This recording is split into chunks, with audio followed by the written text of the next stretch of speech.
She was just larger than life. Already.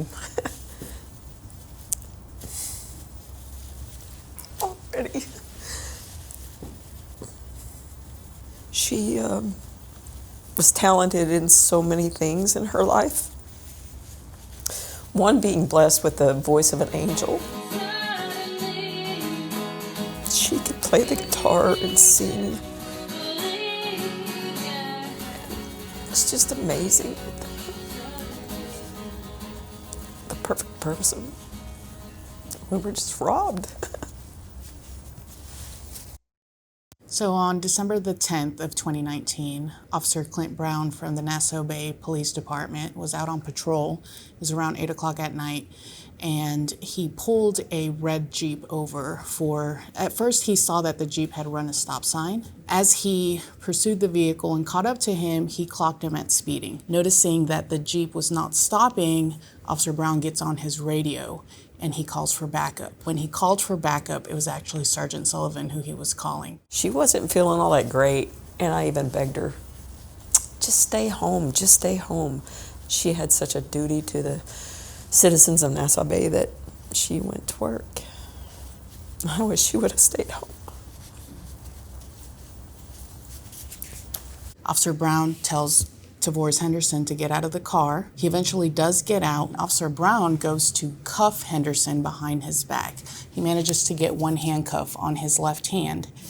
And as he's going to cuff the right hand, Henderson turns, gets loose, jumps back into his red Jeep.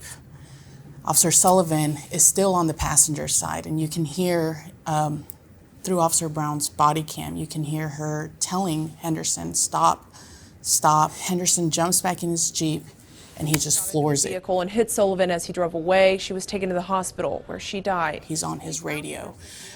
He's calling for help. He's saying she just got run over. He ran her over. He's describing Tavores Henderson as the person who just ran her over and fled the scene, and that's when the manhunt starts. So in those 2 days, there were media pushes by that coordination of all those agencies and quick action to get a case active to be able to apprehend him with a legal arrest warrant.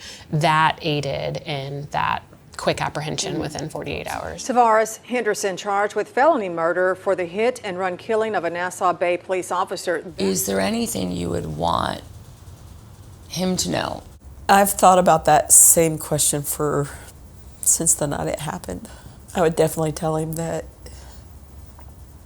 had he not been a coward and run away from his prior actions to get away from the police arresting him and just face what he knew was going to happen regardless of what his actions were that night,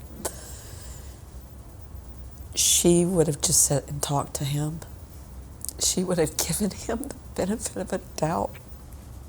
As we're reviewing photographs and pictures of the Jeep, of the vehicle that was used to murder Sergeant Sullivan, we decided that it would be good to show the jury part of the murder weapon, one of the tires that actually ran her over. It really becomes real when you see the sheer size of it and what she was faced with and staring down in her last moments. That day, she was there to assist, right? To help on a run-of-the-mill traffic stop, right?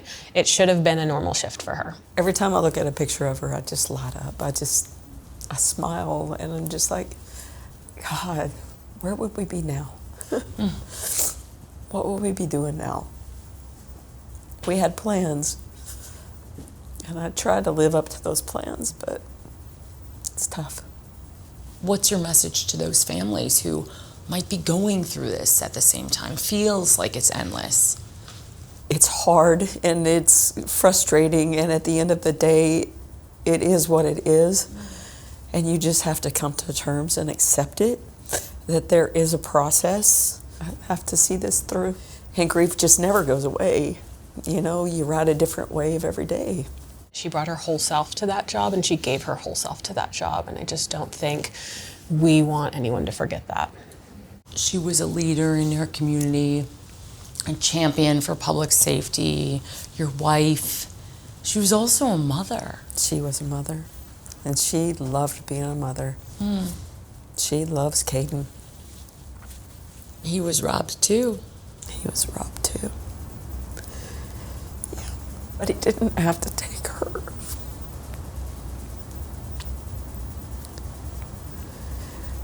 And one day he'll have to pay for that when he meets his maker.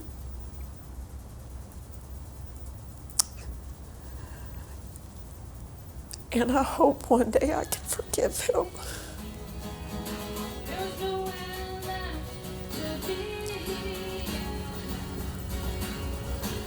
One day.